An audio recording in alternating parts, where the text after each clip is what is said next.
Morning student, मैं सीमा श्रीवास्तव अपने YouTube channel में आपका स्वागत करती हूँ। बच्चों, अभी पिछली कक्षाओं में हमने पहलवान की ढोलक पाठ को पढ़ा। इसमें हमने फणीश्वर नाथ रेणु जी का जीवन परिचय, उनकी साहित्यिक विशेषताएं, रचनाएं और भाषा शैली को पढ़ा और पहलवान की ढोलक पाठ के सार को पढ़ा। पहलवान की ढोलक पाठ को पढ़ा और इसके मूल में क्या कथा है उसको जाना। अब हम इसके प्रश्न उत्तर पर आते हैं। प्रश्न उत्तर में कुश्ती के समय ढोल की आवाज़ और लुट्टन के दांव पेच में क्या तालमेल था। तो लुट्टन पहलवान ढोलक को अपना गुरु मानता था। उसकी थाप उसे एक गुरु के समान प्रेरित करती थी।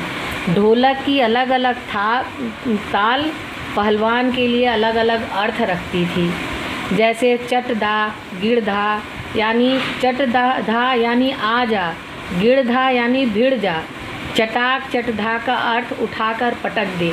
तो इस ध्वनियों को से शब्द जो जैसी ध्वनि निकलती थी उससे उस शब्द का अर्थ समझकर लुट्टन पहलवान अपनी कुश्ती के दांव पेच लगाता था।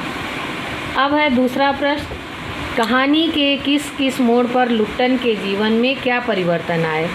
तो इस कहानी को पढ़ने से पता चलता है कि मेला देखने गए लुट्टन ने जब चांद सिंह से कुश्ती लड़ी तो उसे पलटी मार दिया और राज पहलवान बन गया।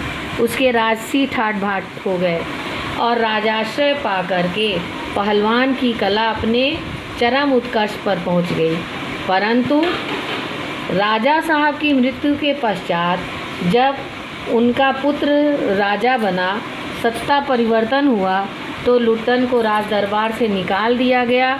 भूखमरी और महामारी से लुट्टन पहलवान अपने दोनों बेटों के साथ मृत्यु को प्राप्त हो गया।